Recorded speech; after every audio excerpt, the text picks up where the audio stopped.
Hello hi dears. അപ്പോൾ ഇതാ മലേഷ്യയിൽ വന്നിട്ട് നമ്മൾ ഫസ്റ്റ് കാണാനായിട്ട് പോകുന്നത് മ്യൂസിയമാണ് കേട്ടോ. അപ്പോൾ മ്യൂസിയത്തിലേക്കാണ് പോകുന്നത്. എനിക്കൊന്ന് മലേഷ്യയുടെയും ഇവിടുത്തെയൊക്കെ ഒരു ഹിസ്റ്ററി മൊത്തം മ്യൂസിയത്തിലുണ്ട്. അപ്പോൾ നമുക്കത് കണ്ടിട്ട് വരാം. മ്യൂസിയം നെഗാര അല്ലെങ്കിൽ നാഷണൽ മ്യൂസിയം ക്വാലാലംപൂർ, മലേഷ്യ. അങ്ങോട്ടാണ് നമ്മൾ പോകാനായിട്ട് പോകുന്നത്. അപ്പോൾ ഇത് ശരിക്കും പറഞ്ഞു കഴിഞ്ഞാൽ മലേഷ്യയുടെ ഒരു ഹിസ്റ്ററി, കൾച്ചർ ഇതെല്ലാമാണ് ഇവിടെ വിവരിക്കുന്നത്. അതിൻ്റെ ഫ്രണ്ട് പോർഷൻ എന്ന് പറഞ്ഞിട്ടുണ്ടെങ്കിൽ ഇതിൻ്റെ ഫ്രണ്ട് ഗേറ്റിന് മുമ്പിൽ തന്നെ നമുക്ക് പാർക്കിംഗ് സൗകര്യമുണ്ട്. പിന്നെ ഇതുപോലെ അതായത് ടൂറിസ്റ്റ് ബസ് വരുന്നതാണ്, സിറ്റി ടൂറിൻ്റെ, അതെല്ലാം അവിടെ നിർത്തും. പിന്നെ ഇതിൻ്റെ ഫ്രണ്ട് പോർഷനിൽ ഈ പറഞ്ഞ പോലെ പഴയ കാലത്തെ എൻജിനുകൾ, ട്രെയിനിൻ്റെ എൻജിനുകൾ, പല എൻജിൻ കോച്ചുകൾ, പിന്നെ വാനുകൾ, പഴയ ടൈപ്പ് വണ്ടികൾ, കാറ് എന്ന് വേണ്ട സർവ്വതും ഇതിൻ്റെ ഫ്രണ്ട് പോർഷനിലുണ്ട് കേട്ടോ. അത് കഴിഞ്ഞ് അകത്തേക്ക് കയറി വരുമ്പോഴാണ് അതായത് ഇതുപോലെ വലിയൊരു വാട്ടർ ഫൗണ്ടനാണ് ഇതിൻ്റെ ഒരു സൈഡ് വരുന്നത്. അതുപോലെ ഫ്രണ്ട് പോർഷനിൽ നിറയെ ഫ്ലാഗുകളാണ്. അതിൻ്റെ മുമ്പിൽ സെൻട്രൽ എന്ന് പറയുന്ന വലിയൊരു ക്യൂ സെൻട്രൽ എന്ന് പറയുന്ന വലിയൊരു കെട്ടിടമുണ്ട്. അപ്പോൾ ഇതിൻ്റെ ഫ്രണ്ട് പോർഷനിലേക്ക് നമുക്കിനി പോകാം. ആ ഫ്രണ്ട് പോർഷനാണ് ഇതാ ഈ കാണുന്ന വലിയ ചുവർ ചിത്രമാണ് അപ്പുറത്തെ സൈഡിലും ഇപ്പുറത്തെ സൈഡിലും ആയിട്ട് വരുന്നത് കേട്ടോ. അതിനൊപ്പം തന്നെ വലിയ ഫൗണ്ടനുകൾ ഇവിടെ ഉണ്ട്. പകലായതുകൊണ്ട് നമുക്ക് അത്രയും രസമല്ല, പക്ഷേ ഈവനിങ് ടൈം നല്ല രസമാണ് കാണാനായിട്ട്. പിന്നെ ഇവിടെ സ്റ്റെപ്പ് കയറി ഇതാ മുകളിലേക്ക് ചെല്ലുമ്പോഴാണ് മ്യൂസിയം സ്റ്റാർട്ട് ചെയ്യുന്നത്. മ്യൂസിയത്തിൻ്റെയൊക്കെ കുറേ വിക്കിപീഡിയയിൽ നമ്മൾ നോക്കുവാണെങ്കിൽ ഇതിൻ്റെ കുറേ ഡീറ്റെയിൽസ്, എന്നൊക്കെയാണ് ഇത് പണിതത്, ആരാണ് പുതുക്കി പണിത്, അങ്ങനെയുള്ള ഡീറ്റെയിൽസ് എല്ലാം കിട്ടും. അപ്പോൾ ഇതിൻ്റെ ഇപ്പുറത്തെ സൈഡും അപ്പുറത്തെ സൈഡും ചുവർ ചിത്രങ്ങളൊക്കെ കടന്ന് ഈ വലിയ സ്റ്റെപ്പുകൾ കയറി നമ്മൾ മുന്നിലേക്ക് ചെല്ലുകയാണ് ചെയ്യുക. ഇവിടെ നമുക്ക് ടിക്കറ്റ് വേണം. 5 റിങ്കറ്റാണ്, മലേഷ്യൻ റിങ്കറ്റാണ് ഇതിൻ്റെ ചാർജ് വരുന്നത് അഡൽറ്റിന്. കുട്ടികൾക്ക് 2 റിങ്കറ്റ്. മലേഷ്യയിലെ രൂപ റിങ്കറ്റാണ് കേട്ടോ, മലേഷ്യൻ റിങ്കറ്റ്. അത് ഏകദേശം 5 റിങ്കറ്റ് എന്ന് പറയുമ്പോൾ നമ്മുടെ ഇവിടുത്തെ 21 രൂപ കൊടുത്തു കഴിഞ്ഞാൽ അവിടുത്തെ 1 റിങ്കറ്റ് കിട്ടും. അതാണ് അതിൻ്റെ ഒരു വില വരുന്നത്. അപ്പോൾ ഇതാ നമ്മൾ അപ്പോൾ ഇതാ നമ്മളിപ്പോൾ എത്തിയിരിക്കുന്നത് മ്യൂസിയത്തിലാണ് കേട്ടോ. അപ്പോൾ ആ മ്യൂസിയം കാണാൻ പോവുക, ഇവിടുത്തെ വിശേഷങ്ങളും കാണാം. ഈ സ്റ്റാർട്ടിംഗ് റൂമിൽ നിന്ന് നോക്കുമ്പോൾ 4 പ്രധാന ഗ്യാലറികളാണ് ഇവിടെ ഉള്ളത് കേട്ടോ. ആ ഗ്യാലറികളിൽ എല്ലാം തന്നെ വ്യത്യസ്തമായിട്ടുള്ള കാര്യങ്ങളാണുള്ളത്.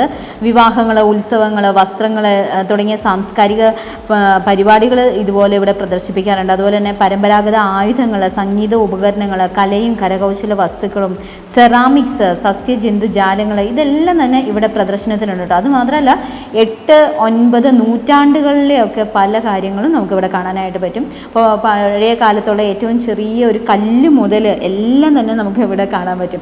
കല്ല്, മൺപാത്രങ്ങൾ, പൊട്ടിയ പാത്രങ്ങൾ, പഴയ അസ്ഥികൾ, മനുഷ്യരുടെയും മൃഗങ്ങളുടെയും അസ്ഥികൾ കൊണ്ടുള്ള ആയുധങ്ങൾ ഇതെല്ലാമാണ് ഇതാ ഈ ഫസ്റ്റ് തന്നെ പ്രദർശിപ്പിച്ചിരിക്കുന്നത്. ഇതെല്ലാം പഴയ കാലത്ത് ഉപയോഗിച്ചിരിക്കുന്ന ആയുധങ്ങളാണ് കേട്ടോ. അതിൻ്റെയൊക്കെ ഒരു വലിയ ശേഖരം തന്നെ ഇവിടെ ഉണ്ട്. അതുപോലെ തന്നെ അന്ന് ഉപയോഗിച്ചിരുന്ന കല്ലുകൊണ്ടുള്ള ചെറിയ ആയുധങ്ങൾ, അങ്ങനെ അത്ര ഭംഗിയൊന്നും ഇല്ലാത്ത ആയുധങ്ങൾ, വെറും കല്ല് മൂർച്ച കൂട്ടി എടുത്തിരിക്കുന്നത്. അപ്പോൾ ഇതിനെല്ലാം തന്നെ ഇവിടെ വിവരിച്ച് ഇതിൻ്റെ താഴെ ഒരു ബോർഡ് ഉണ്ടാവും. ആ ബോർഡിലെല്ലാം തന്നെ വിവരിച്ചും എഴുതിയിട്ടുണ്ട്. അതുപോലെ തന്നെ പണ്ട് കാലത്ത് ഉപയോഗിച്ചിരുന്ന പാത്രങ്ങൾ, മൺപാത്രങ്ങൾ, രാജാവ് ഉപയോഗിച്ചിരുന്നത്, അങ്ങനെയൊക്കെ കുറേ കാര്യങ്ങൾ നമുക്കിവിടെ കാണാം. അതുപോലെ പഴയ കാലത്ത് ഉപയോഗിച്ചിരുന്ന നാണയങ്ങൾ, പോട്ടുകൾ, പലതരത്തിലുള്ള പാത്രങ്ങൾ, ചെറുതും വലുതുമായിട്ടുള്ള പാത്രങ്ങൾ, ഇതെല്ലാം ഇവിടെ കാണാൻ കഴിയും. അതിനൊപ്പം തന്നെ ഇതുപോലെ കുറേ ആർട്ടിഫിഷ്യലായിട്ട് ഉണ്ടാക്കിയും വെച്ചിട്ടുണ്ട്. ആ പഴയ കാലത്തെ ആളുകളുടെ ഒരു ശീലങ്ങൾ, അവരുടെ ഡ്രസ്സുകൾ, അതുപോലെ അവർ ഉപയോഗിച്ചിരുന്ന വസ്തുക്കൾ, ഇതെല്ലാം ഒരു സ്റ്റാച്ചു പോലെ ഒരു ആ പഴയ കാലത്തിൻ്റെ ഒരു പ്രതീതി ഉണർത്തുന്ന കുറേ കാര്യങ്ങൾ ഇവിടെയുണ്ട്. അതുപോലെ നമുക്ക് വേണമെങ്കിൽ ഇവിടെ എല്ലാം തന്നെ ഡീറ്റെയിൽസ്, ഓരോന്നിൻ്റെയും ഡീറ്റെയിൽസ് പറഞ്ഞും തരുന്നുണ്ട് കേട്ടോ. അതുപോലെ വിഷ്വലി നമുക്ക് കാണുകയും ചെയ്യാം ഓരോരോ പോർഷൻ എന്തൊക്കെയാണുള്ളത്, അതിൻ്റെ പ്രത്യേകതകളെല്ലാം. ഇത് പഴയ കാലത്തെ ഒരു മനുഷ്യൻ്റെ ഫുൾ സ്കെൽറ്റനാണ്. അതുപോലെ തന്നെ പഴയ പാത്രങ്ങൾ ഇവിടെ ഒത്തിരി നൂറ്റാണ്ടുകൾ പഴക്കമുള്ള പാത്രങ്ങൾ, വെങ്കല പാത്രങ്ങൾ, മൺപാത്രങ്ങൾ, അങ്ങനെ അതിൻ്റെ എല്ലാം ഒത്തിരി ശേഖരം. അതുപോലെ പഴയ കാലത്ത് ഉപയോഗിച്ചിരുന്ന ഓർണമെൻറ്റ്സ്, പിന്നെ വാദ്യ ഉപകരണങ്ങൾ, ഏറ്റവും പഴയ നൂറ്റാണ്ടുകളിലുള്ള വാദ്യ ഉപകരണങ്ങളൊക്കെയാണ് കേട്ടോ അതായി കാണുന്നത്. തപ്പു പോലെയും വലിയ തകില് പോലെയും ഉള്ളത്, അതിൻ്റെ തന്നെ പീസുകളായിട്ടുള്ളത്, പല സ്ഥലത്ത് നിന്ന് ഖനനം ചെയ്തെടുത്തിട്ടുള്ളതാണ് കേട്ടോ ഇതും ഒരു വലിയ വാദ്യ ഉപകരണമാണ്. അതുപോലെ തന്നെ ഈ പറഞ്ഞ പോലെ പൊട്ടിയതിൻ്റെയും മറ്റേതിൻ്റെയും മറിച്ചതിൻ്റെയും ഒക്കെ കഷ്ണങ്ങൾ ഒരു കുഞ്ഞു പീസ് പോലും കളയാതെ അതെല്ലാം തന്നെ ഈ ഒരു മ്യൂസിയത്തിൽ എടുത്തു വെച്ചിട്ടുണ്ട്. ഇതെല്ലാം തന്നെ പഴയ കാലത്ത് ഉപയോഗിച്ചിരുന്ന ആയുധങ്ങളാണ്. അതെല്ലാം തുരുമ്പ് പിടിച്ചതും ഒക്കെയാണ്. അത് അത്രയും വർഷം പഴക്കമുള്ളതാണ്, പല ഖനനങ്ങളിൽ നിന്ന് കിട്ടിയിട്ടുള്ളതാണ്. ഇതൊക്കെ ഓരോ ഫ്രണ്ട് ഗേറ്റുകളിലൊക്കെ പണ്ട് ഉപയോഗിച്ചിരുന്ന കല്ല്, ശിലാലിഖിതങ്ങളും എല്ലാം അതിനകത്തുണ്ട്. അതുപോലെ ഇതെല്ലാം എന്താ നൂറ്റാണ്ടുകൾ പഴക്കമുള്ള ഒരു ബുദ്ധ പ്രതിമയാണ് കേട്ടോ ഇത്. അതുപോലെ ഇത് ശിലാലിഖിതമാണ്. അതുപോലെ പഴയ ഒരു മനുഷ്യൻ്റെ ഫോസിലാണ്, ഒരു അവശിഷ്ടമാണിത്. ഇതിൽ ചിലത് റിപ്ലിക്ക ഉണ്ട് കേട്ടോ, അതായത് ചിലത് അതേ ടൈപ്പ് ഉണ്ടാക്കി വെച്ചിരിക്കുന്നുണ്ട്, പക്ഷേ ഇതൊരു ഫോസിൽ തന്നെയാണ്. അതിനകത്ത് അദ്ദേഹത്തോടൊപ്പം തന്നെ അടക്കിയ സാധനങ്ങളുമാണ് അതിൻ്റെ കൂടെ ഉള്ളത്. അതായത് ഇത് പഴയ കാലത്ത് എങ്ങനെയാണ് ആളുകളെ സംസ്കരിച്ചിരുന്നത് എന്നുള്ളതിൻ്റെ ഒരു മാതൃകയാണ്. അത് തടിയിൽ സംസ്കരിച്ചിരിക്കുന്നതാണ്. അതായത് 2 തടികൾ കൂട്ടി വെച്ച് ഉള്ളിൽ സംസ്കരിച്ചിരിക്കുന്നത്. പിന്നെ വലിയ നമ്മുടെ നാട്ടിലുള്ള പോലെ നന്നങ്ങാടി പോലെ വലിയ ജാറുകളുടെ ഉള്ളിൽ സംസ്കരിച്ച് ഇതിൻ്റെ ഡീറ്റെയിൽസ് എല്ലാം തന്നെ അവിടെ താഴെ എഴുതി വെച്ചിട്ടുണ്ട് കേട്ടോ. അതുപോലെ ചെറിയ പാത്രങ്ങൾ, സിറാമിക് പാത്രങ്ങൾ, പല രാജ്യങ്ങളിൽ നിന്ന് കൊണ്ടുവന്ന പാത്രങ്ങൾ, അതുപോലെ ബ്രാസിൻ്റെ പാത്രങ്ങൾ, അങ്ങനെ അതിൻ്റെ എല്ലാം പിന്നെ പീസുകൾ, പൊട്ടിയ കഷ്ണങ്ങൾ, അതെല്ലാമാണ്. എല്ലാം ഓരോ നൂറ്റാണ്ടിലെയും എഴുതി അവിടെ വെച്ചിട്ടുണ്ട്. പിന്നെ വരുന്നത് ഇതിൻ്റെ ഒരു പഴയ കാലത്തെ ഒരു മാതൃക അവിടെ വെച്ചിട്ടുണ്ട്. പിന്നെ ഈ പറഞ്ഞ പോലെ കല്ലിൽ കൊത്തിയെടുത്ത കുറേ രൂപങ്ങൾ നമുക്കിവിടെ കാണാനായിട്ട് സാധിക്കും. അതെല്ലാം ഏത് നൂറ്റാണ്ടിലെയാണ് എന്ന് എഴുതി വെച്ചിട്ടുണ്ട്. പിന്നെ നമുക്ക് കാണാൻ പറ്റുന്നത് കൊയിൻസാണ്, കുഞ്ഞു കൊയിൻസുകൾ, അതുപോലെ ചെറിയ ജുവൽസുകൾ കിട്ടിയത്, അതെല്ലാം തന്നെ അവിടെ വെച്ചിട്ടുണ്ട്. പാത്രങ്ങളാണ് കേട്ടോ ഏറ്റവും കൂടുതൽ പഴയ കാലത്തെ ആളുകൾ ഉപയോഗിച്ചിരുന്ന പാത്രങ്ങളാണ് വെച്ചിരിക്കുന്നത്. അപ്പോൾ അത് ഒരു ഗാലറി കണ്ടു കഴിഞ്ഞാൽ അടുത്ത ഗാലറിയിലേക്ക് നമ്മൾ പ്രവേശിക്കുന്നത് ഈ ഒരു വലിയ ഡോറാണ് കേട്ടോ. ഈ ഒരു വലിയ ഡോർ എന്ന് പറയുന്നത് ഒരു പാലസിൻ്റെ ഒറ്റപ്പാളിയിൽ തീർത്ത ഒരു ഡോറാണ്. നിറയെ അതിനകത്ത് ചിത്രപ്പണികളാണ് ചെയ്തിരിക്കുന്നത് കേട്ടോ. ആ ഡോർ അങ്ങനെ തന്നെ അവിടെ സ്ഥാപിച്ചിരിക്കുകയാണ്. ഇങ്ങനെ 2-3 ഡോറുകൾ നമുക്കിവിടെ കാണാനായിട്ട് പറ്റുള്ളൂ. അപ്പോൾ ഈ ഡോറിനകത്തൂടെ കടന്ന് നമുക്ക് അടുത്ത എന്തൊക്കെയാണെന്ന് നോക്കാനായിട്ട് കയറാം. ഇവിടെ എല്ലാ രാജാക്കന്മാരും ഉപയോഗിച്ചിരുന്ന കാര്യങ്ങളാണ് കേട്ടോ. രാജാക്കന്മാരുടെ പഴയ കാലത്തെ സീലുകൾ, അതുപോലെ ഒരു രാജാവിൻ്റെ തന്നെ ഹിസ്റ്ററി എല്ലാം തന്നെ നമുക്ക് അവിടെ കാണാനായിട്ട് പറ്റും. ഇത് ഏകദേശം 8-9 നൂറ്റാണ്ടിലുള്ള അവലോകിതേശ്വരൻ എന്ന് പറയുന്ന ഒരു പ്രതിമയാണ് കേട്ടോ. അത് 8-9 നൂറ്റാണ്ടുകളിൽ കിട്ടിയിട്ടുള്ളതാണ്. അതുപോലെ പണ്ടുകാലത്തെ രാജാക്കന്മാരും സേനാ നായകന്മാരും ഉപയോഗിച്ചിരുന്ന ആയുധങ്ങൾ, അതുപോലെ പഴയ കാലത്ത് ഉപയോഗിച്ചിരുന്ന വഞ്ചി, ഷിപ്പുകൾ, അതിൻ്റെ എല്ലാം മാതൃക എല്ലാം നമുക്കിവിടെ കാണാൻ പറ്റും. പിന്നെ ചുവർ ചിത്രങ്ങൾ നമുക്കിവിടെ കാണാനായിട്ട് പറ്റും. ഇതെല്ലാം എവിടെ നിന്നാണ് കൊണ്ടുവന്നിട്ടുള്ളത് എന്നുള്ളതിൻ്റെ എല്ലാം ഡീറ്റെയിൽസുകൾ, അതുപോലെ ഏത് കാലഘട്ടത്തിൻ്റെ എന്നുള്ളതെല്ലാം തന്നെ അവിടെ എഴുതി വെച്ചിട്ടുണ്ട്. ഞാൻ ആദ്യം പറഞ്ഞ പോലെ ഓരോ നിലയിലും ഓരോ പ്രത്യേകതയാണ് കേട്ടോ. ഇപ്പോൾ ഒരു നിലയിൽ ഒരു ഗാലറി മലാക്കൻ സുൽത്താനേറ്റിൻ്റെ പ്രാധാന്യവും, അതുപോലെ തന്നെ മലാക്കൻ സുൽത്താനേറ്റിൻ്റെ ആ സ്വാതന്ത്ര്യത്തിലേക്ക് നയിക്കുന്ന കൊളോണിയൽ ചരിത്രത്തിനായിട്ട് 2ാം നില സമർപ്പിച്ചിരിക്കുന്നു. അതുപോലെ തന്നെ മലായ് ഭരണാധികാരികളുടെ രാജകീയ ശിരോവസ്ത്രങ്ങളുടെ പകർപ്പുകൾ ഇവിടെയുണ്ട്. അതുപോലെ തന്നെ നമ്മൾ ആദ്യം കണ്ടത് കല്ലിൽ തീർത്ത മകരപ്രതിമ, അതുപോലെ വെങ്കല അവലോകിതേശ്വര പ്രതിമ, അതുപോലെ കെടയിലെ ഭുജാങ് വാലി ക്ഷേത്രത്തിൻ്റെ മാതൃക, അങ്ങനെ അതുപോലെ കപ്പൽ, മജാപഹിത് കപ്പൽ, പുരാതന പൈതൃകങ്ങൾ, ശേഖരങ്ങൾ, അതുപോലെ അന്ന് പണ്ട് ഉപയോഗിച്ചിരുന്ന കപ്പലിൻ്റെ ഏകദേശം മാതൃക രൂപങ്ങൾ, പണ്ട് ഉപയോഗിച്ചിരുന്ന വ്യഞ്ജനങ്ങൾ, അതുപോലെ സുഗന്ധ വ്യഞ്ജനങ്ങൾ, അങ്ങനെ പാത്രങ്ങൾ രാജാക്കന്മാർ ഉപയോഗിച്ചിരുന്ന ഇതെല്ലാമാണ് ഇതാ ഇവിടെ കാണാനായിട്ട് സാധിക്കുക. ഇതെല്ലാം നാണയങ്ങളാണ്. പഴയ കാലത്ത് ഓരോ ആളുകൾ ഉപയോഗിച്ചിരുന്ന നാണയങ്ങൾ, വസ്ത്രങ്ങൾ, അവരുടെ ശിരോവസ്ത്രങ്ങൾ, ഇതെല്ലാം നമുക്കിവിടെ കാണാനായിട്ട് സാധിക്കും. അതുപോലെ പണ്ടത്തെ രാജാക്കന്മാർ ഉപയോഗിച്ചിരുന്ന മെതിയടി, ചെരുപ്പുകൾ, അതുപോലെ അവരുടെ തലയിൽ വയ്ക്കുന്ന ക്രൗണുകൾ, ഉപയോഗിച്ചിരുന്ന പാത്രങ്ങൾ, ഇത് ത്രാസാണ്, പണ്ടുകാലത്ത് ഉപയോഗിച്ചിരുന്ന ത്രാസ്, അതിനുപയോഗിച്ചിരുന്ന കട്ടികൾ, ഇതെല്ലാം നമുക്കിവിടെ കാണാൻ പറ്റും. ഇതാണ് അതിൻ്റെ ത്രാസിന് ഉപയോഗിച്ച കട്ടി. അപ്പം അതുപോലെ തന്നെ ഇവിടെ ഉപയോഗിച്ചിട്ടുള്ള പല രാജാക്കന്മാരുടെ എങ്ങനെയാണ് അവരുടെ വസ്ത്രധാരണം, ഇതെല്ലാം നമുക്ക് കാണാൻ കഴിയുന്നത്. പാത്രങ്ങൾ അത് ചിലത് ഗോൾഡ് പ്ലേറ്റഡ് ആയിട്ടുള്ള പാത്രങ്ങളാണ്, ചിലത് ബ്രാസ് ആണ്. അങ്ങനെ അന്ന് ഉപയോഗിച്ചിരുന്ന പാത്രങ്ങളുടെ ഒരു വലിയ ശേഖരം തന്നെ ഇവിടെ ഉണ്ട്. അതുപോലെ അന്ന് ഉപയോഗിച്ചിരുന്ന രാജാക്കന്മാരുടെ വസ്ത്രങ്ങൾ, ആ വസ്ത്രത്തിൻ്റെ മാതൃകകൾ, പിന്നെ അവർ ഉപയോഗിച്ചിരുന്ന എഴുത്താണികൾ, തലപ്പാവുകൾ, ഇതെല്ലാം തന്നെ തലപ്പാവുകളിലൊക്കെ അവരുപയോഗിച്ചിരുന്ന ഹെയർ പിൻസ്, ഈ പിന്നുകൾ പലതും ഗോൾഡാണ് കേട്ടോ. ഇതെല്ലാം ഈ ഹെയർ പിന്നിൻ്റെ ആ പിടിയൊക്കെ കണ്ടോ, അതെല്ലാം ഗോൾഡാണ്, ഗോൾഡ് പ്ലേറ്റഡ് ആണ്.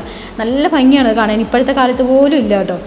പിന്നെ ഇതെല്ലാം രാജാക്കന്മാർ ഉപയോഗിച്ചിരുന്ന വസ്ത്രങ്ങൾ, അവരുപയോഗിച്ചിരുന്ന ആഭരണങ്ങളുമാണ് കേട്ടോ. നല്ല ഭംഗിയാണ് കാണാൻ, അതിനകത്തുള്ള കൊത്തുപണിയും ഇതൊക്കെ ഇപ്പോഴത്തെ കാലത്ത് പോലും ഉണ്ടോ എന്ന് സംശയം തോന്നിക്കുന്ന അത്രയും ഭംഗിയായിട്ടുള്ളതാണ് അന്നത്തെ കാലത്തെ രാജാക്കന്മാർ വരെ ഉപയോഗിച്ചിരുന്നത്. ഈ മാലയൊക്കെ നോക്കിയാൽ എന്തൊരു ഭംഗിയാണ്. പിന്നെ ഇതെല്ലാം അവർ അന്നത്തെ കാലത്ത് ഉപയോഗിച്ചിരുന്ന പാത്രങ്ങളൊക്കെയാണ് കേട്ടോ. ഇതിൻ്റെ ഈ താഴത്തെ നില എന്ന് പറഞ്ഞിട്ടുണ്ടെങ്കിൽ ശരിക്കും പറഞ്ഞു കഴിഞ്ഞാൽ മലാക്കയിലെ മുസ്ലിം സുൽത്താനേറ്റ് വരെയുള്ള മലായ് ഉപദ്വീപിൻ്റെ ഭൂമിശാസ്ത്രപരവും പ്രകൃതിപരവുമായിട്ടുള്ള ചരിത്രമാണ് ഇവിടെ കൂടുതലും കാണിച്ചിരിക്കുന്നത്. അതുപോലെ അവരുപയോഗിച്ചിരുന്ന ദൂരദർശിനികൾ കുറേ ഉണ്ട് കേട്ടോ. ദൂരദർശിനികൾ 3-4 ദൂരദർശിനികൾ ഇവിടെ ഉണ്ട്. നമുക്കതിനകത്ത് നോക്കാനൊന്നും പറ്റില്ല, കാരണം ഇതെല്ലാം ചില്ല് കൂട്ടിലാണ് വെച്ചിരിക്കുന്നത്. എനിക്കിതുപോലെ പാത്രങ്ങൾ, ഇതൊരു ദൂരദർശിനിയാണ്. പാത്രങ്ങളൊക്കെ എനിക്ക് ഒത്തിരി ഇഷ്ടപ്പെട്ടു. അതുപോലെ സ്വർണ്ണത്തിൽ പൂശിയ ക്ലിപ്പുകളൊക്കെയാണ് എനിക്ക് ഏറ്റവും കൂടുതൽ ഇഷ്ടപ്പെട്ടത്. നിങ്ങൾക്ക് ഏതാണ് ഏറ്റവും കൂടുതൽ ഇഷ്ടപ്പെട്ടതെന്ന് കമൻറ്റ് ചെയ്യണം കേട്ടോ. നമ്മൾ ആദ്യം കണ്ടതുപോലെ മ്യൂസിയത്തിൻ്റെ ഈ വിവിധ ഗ്യാലറികൾ, ഏകദേശം 4 ഗ്യാലറികളുണ്ടെന്ന് ഞാൻ പറഞ്ഞില്ല. അതിൽ ഓരോന്നിനും നല്ല അതിൻ്റേതായിട്ടുള്ള പ്രമേയം ഉണ്ട് കേട്ടോ. ശിലായുഗം, വെങ്കലയുഗം, ഇരുമ്പ് യുഗം, ഹിന്ദു ബുദ്ധമത രാജ്യങ്ങൾ, മലാക്കയിലെ മുസ്ലിം സുൽത്താനേറ്റ് എന്നിവ മുതൽ മലാക്കയിലെ മുസ്ലിം സുൽത്താനേറ്റ് വരെയുള്ള അവരുടെ ജീവിത രീതി, അവരുപയോഗിച്ചിരുന്ന സാധനങ്ങളെല്ലാമാണ് ഇവിടെ കാണുന്നത്. എനിക്ക് പടച്ചട്ട അതുപോലെ ഒത്തിരി ഇഷ്ടപ്പെട്ടു. അതുപോലെ വാളുകൾ, വമ്പൻ വാളുകളാണ് കേട്ടോ ഇവിടെ ഉള്ളത്. പിന്നെ ഇത് നമ്മളിപ്പോൾ താഴത്തെ നില മൊത്തം കണ്ടു കഴിഞ്ഞു. ഇനി രണ്ടാമത്തെ നിലയിലേക്ക് പോവുകയാണ്, അതായത് 3ാമത്തെ ഗ്യാലറിയിലേക്ക് പോവുകയാണ്. ഇവിടെയാണെങ്കിൽ പോർച്ചുഗീസുകാരെ കുറിച്ചുള്ള കാര്യങ്ങളാണ് കൂടുതലും പറഞ്ഞിരിക്കുന്നത്. പോർച്ചുഗീസ് അധിനിവേശം, അതുപോലെ തന്നെ അവരുപയോഗിച്ചിരുന്ന കപ്പലുകൾ, അതിൻ്റെ മാതൃകകൾ, പിന്നെ പീരങ്കി, വലിയ പീരങ്കിയൊക്കെ ഇവിടെയുണ്ട് കേട്ടോ. വലിയ പീരങ്കി, അതൊക്കെ ഒറിജിനൽ പീരങ്കികൾ. അതുപോലെ ഇവിടെ ചരിത്രം മുഴുവൻ അവിടെ എഴുതി വെച്ചിട്ടുണ്ട്. തോക്കുകളുടെയൊക്കെ ഒരു വമ്പൻ തോക്ക് ശേഖരം, അതൊക്കെ പ്രത്യേകതയുള്ള തോക്കുകളാണ്. അതിൻ്റെ കാഞ്ചിയുടെ ആ ഒരു വശമൊക്കെ നോക്കിയാൽ ഭയങ്കര രസമാണ്. നല്ല ഭംഗിയുള്ള തോക്കുകൾ, അതിൻ്റെ ശേഖരം. പിന്നെ ഇത് പറഞ്ഞ പോലെ പഴയ കാലത്തെ എല്ലാം. പിന്നെ ഈ ഒരു ഇത് കണ്ടു, ഇതൊരു വ്യത്യസ്തം, അതായത് ഒരു വാതിൽ അങ്ങനെ തന്നെ പൊളിച്ചു കൊണ്ട് വെച്ചിരിക്കുന്നതാണ് അത്. പിന്നെ ഇത് പണ്ട് ഉപയോഗിച്ചിരുന്ന കുന്തങ്ങൾ, അതുപോലെ പടച്ചട്ടകൾ. ഇത് കണ്ടോ, നമ്മുടെ ബാഹുബലിക്ക് പോലും ഇല്ല ഇത്രയും ഭംഗിയുള്ള പടച്ചട്ട എന്ന് ഞാൻ പറയുന്നത്. അത്ര രസമായിട്ടുള്ള പടച്ചട്ടകൾ, ഉടവാളുകൾ, പരിച, ചെറിയ ആയുധങ്ങൾ, ചെറിയ തോക്കുകൾ. ഇതൊക്കെ എനിക്ക് തോന്നുന്നു കുട്ടികൾക്കൊക്കെയാണ് ഇത് ഏറ്റവും ഇഷ്ടമാവുന്നത് കേട്ടോ. കാരണം അവരിങ്ങനത്തെ കണ്ടിട്ടില്ല, കേട്ടിട്ടേ ഉള്ളൂ, പല സിനിമകളിൽ കണ്ടിട്ടുള്ളത്. ഇതെല്ലാം തോക്കുകളാണ്. അതുപോലെ അന്ന് ഉപയോഗിച്ചിരുന്ന കസേരകൾ. കുട്ടികൾ തീർച്ചയായിട്ടും ഇപ്പോൾ മലേഷ്യയിൽ വന്നിട്ടുണ്ടെങ്കിൽ കാണേണ്ട ഒന്ന് തന്നെ. അതുകൊണ്ട് ചക്കരയ്ക്കും ചോക്കൂട്ടിനും വലിയ ഇഷ്ടപ്പെട്ടു മ്യൂസിയം. പഴയ കാലത്തെ ഒരു ടെലിഫോണാണ് കേട്ടോ. അതായത് റിങ് ചെയ്ത് നമ്മൾ വിളിച്ചുകൊണ്ടിരിക്കുന്ന പഴയ കാലത്തെ ടെലിഫോൺ. അതുപോലെ പീരങ്കി, ചെറിയ ഉടവാളുകൾ, പിന്നെ ചെറിയ കഠാരകൾ. അതിൻ്റെ തന്നെ ചിലതൊക്കെ പിടിയൊക്കെ ഭയങ്കര വ്യത്യസ്തമായിട്ടുള്ള ചിത്രങ്ങൾ കൊണ്ട് ആലേഖനം ചെയ്തതാണ് കേട്ടോ. അതുപോലെ ഇവിടെ ഇടയ്ക്കിടയ്ക്ക് ഈ പോർച്ചുഗീസുകാരുടെയും എല്ലാം ശില്പങ്ങൾ വെച്ചിട്ടുണ്ട്. ഇതൊരു തലപ്പാവാണ്, നല്ല ഭംഗിയുള്ള തലപ്പാവ്, ഉടവാളുകൾ. അതുപോലെ കൊയിൻസ്, രൂപകൾ, പണ്ട് ഉപയോഗിച്ചിരുന്ന രൂപകൾ, നോട്ടുകൾ, ഇതെല്ലാം തന്നെ അവിടെ പ്രദർശിപ്പിച്ചിട്ടുണ്ടായിരുന്നു. ചില വാളൊക്കെ കണ്ടത് എടുത്താൽ പൊങ്ങുമെന്ന് നമുക്ക് സംശയം തോന്നുമായിരുന്നു, അത്രയും വലിയ വാളുകളൊക്കെ. ഒരു മെഷീൻ്റെ മാതൃകയാണ് കേട്ടോ ഇവിടെ കാണിച്ചിരിക്കുന്നത്. ഒരു വലിയ മെഷീനാണ്. അതുപോലെ തന്നെ കപ്പലിൻ്റെ മാതൃകകൾ ഇവിടെ ഉണ്ട്, ട്രെയിനിൻ്റെ മാതൃകകൾ, പണ്ട് ഉപയോഗിച്ചിരുന്ന വില്ലുവണ്ടി, കുതിരവണ്ടി, അതിൻ്റെ മാതൃകകൾ ഇവിടെ ഉണ്ട്. അതുപോലെ തന്നെ പഴയ പട്ടാളക്കാർ, അവരുടെ മാതൃകകൾ, അതുപോലെ തന്നെ തലപ്പാവ്, പണ്ട് ഉപയോഗിച്ചിരുന്ന ബെൽറ്റ്, അങ്ങനത്തെ എല്ലാം. അതുപോലെ ഓരോ കാലഘട്ടത്തിൽ എങ്ങനെയാണ് വസ്ത്രധാരണ രീതി, തലപ്പാവുകൾ, ഇതെല്ലാം നമുക്കിവിടെ കാണാനായിട്ട് പറ്റും. തലപ്പാവിൻ്റെയൊക്കെ ഒരു വ്യത്യസ്തമായിട്ടുള്ള തലപ്പാവുകൾ ഉപയോഗിച്ചിരുന്നതിൻ്റെ എല്ലാം കാണാൻ പറ്റും. അതുപോലെ ഇവിടുത്തെ അധികാരികൾ, നേരത്തെ ഉണ്ടായിരുന്ന മിനിസ്റ്റേഴ്സ്, അങ്ങനെ പല കാര്യങ്ങളും നമുക്കിവിടെ കാണാം. അതുപോലെ ഇവിടെ ഇത് പ്രദർശിപ്പിക്കുകയും ചെയ്യുന്നുണ്ടായിരുന്നു, അതിൻ്റെ ഫുൾ ഹിസ്റ്ററി പ്രദർശിപ്പിച്ചിരുന്നു. അപ്പോൾ ഇതെല്ലാം നമുക്കിവിടെ നിന്ന് കാണാനായിട്ട് പറ്റും. അപ്പോൾ ഇതൊക്കെ ഞാൻ ഒറ്റയടിക്ക് ഇങ്ങനെ പറഞ്ഞു തീർത്തുന്നേ ഉള്ളൂ. മ്യൂസിയം നെഗാര എന്ന് പറയുന്നത് ശരിക്കും പറഞ്ഞാൽ 4 മണിക്കൂർ വേണം നമുക്ക് ഓരോന്നും കണ്ട് മനസ്സിലാക്കാനായിട്ട്. പക്ഷേ ഈ പറഞ്ഞതുപോലെ നമ്മൾ അത്യാവശ്യം 2 മണിക്കൂർ കൊണ്ട് കണ്ടു തീർത്തു.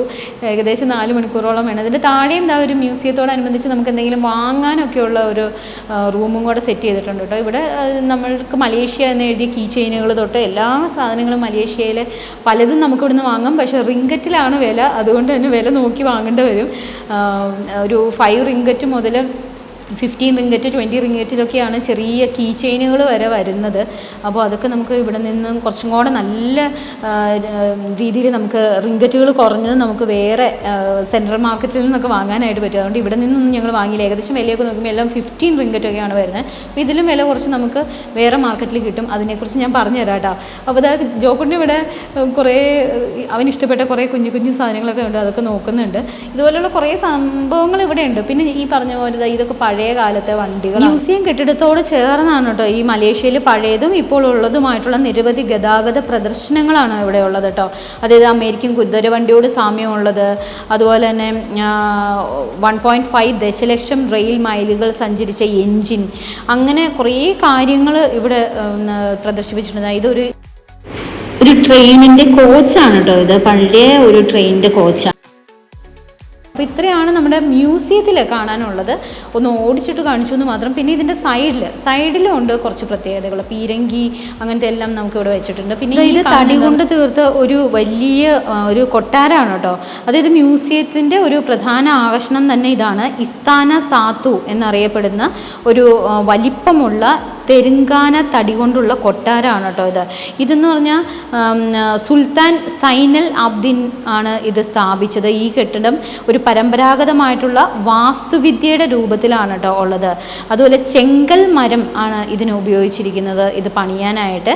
1974 ഏപ്രിൽ നാഷണൽ മ്യൂസിയം കോമ്പൗണ്ടിൽ ഈ ഇസ്താന സാത്തു സ്ഥാപിച്ചത്. അപ്പോൾ ഈ ഒരു കെട്ടിടം എന്ന് പറയുന്നത് ഫുൾ തടിയിൽ ചേർത്തതാണ്. നല്ല ഭംഗിയാണ് കാണാനായിട്ട്. കുറേ ഫോട്ടോസും വീഡിയോസും എല്ലാം ഞങ്ങൾ അവിടെ നിന്ന് എടുത്തിട്ടുണ്ട്.